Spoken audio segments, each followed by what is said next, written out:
Hi, I'm Dr. Macy, and I am the dentist at Shoreside Dentistry. And a lot of times, patients have a hard time deciding between dental implant and doing a bridge for a missing tooth. So, how we help patients decide what's best for them. Usually, it just depends on what their knowledge is of what those things are. A lot of times, patients don't really know what those things are. So we do a lot of educating on what those two treatment options are, and just see what feels right for that patient.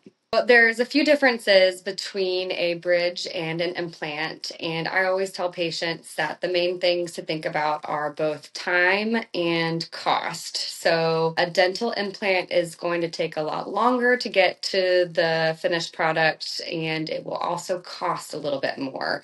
A bridge can be done within just a couple weeks, sometimes even the same day, and is usually a lot cheaper. So, when you're considering both an implant and a bridge, there's a couple things you want to keep in mind. So, if you have super healthy teeth, if you've never had a crown before, then you may want to consider the implant option. And if you have a lot of crowns and maybe even have some cavities on the teeth that we would use for a bridge is definitely the better way to go there. And we always discuss these options with patients, and we do our exam and look at x-rays and make sure that we are making the right decision. So a lot of times patients may not even notice the difference between the feeling of an implant or a bridge, but there are a couple different key differences. For instance, an implant can be treated just like a regular tooth. You can floss and brush around it just like normal, whereas a bridge is actually connected. It's one large piece, and so you can't floss around it like you normally would with your regular teeth.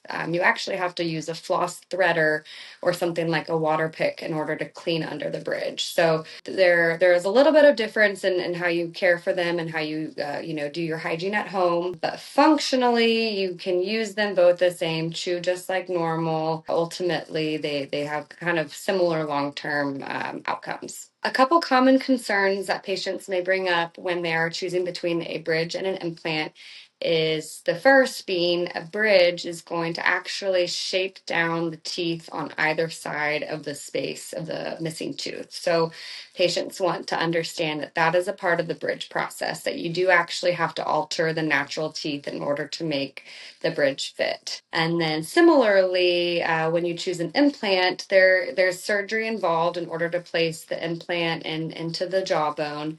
And there's some different scenarios that could cause extra procedures that you might need based off of where that tooth is. So both have, some tricky scenarios that can be overcome, but it's all about communicating about those things. If someone in South Tampa is missing a tooth, and if you're not sure whether you would like to do a bridge or an implant, the first step at Shoreside Dentistry is to have you come in for a consultation. We'll take a peek at the area, do some x-rays, and then talk through in detail the process of either or, and make sure that you are fully educated on what your options are.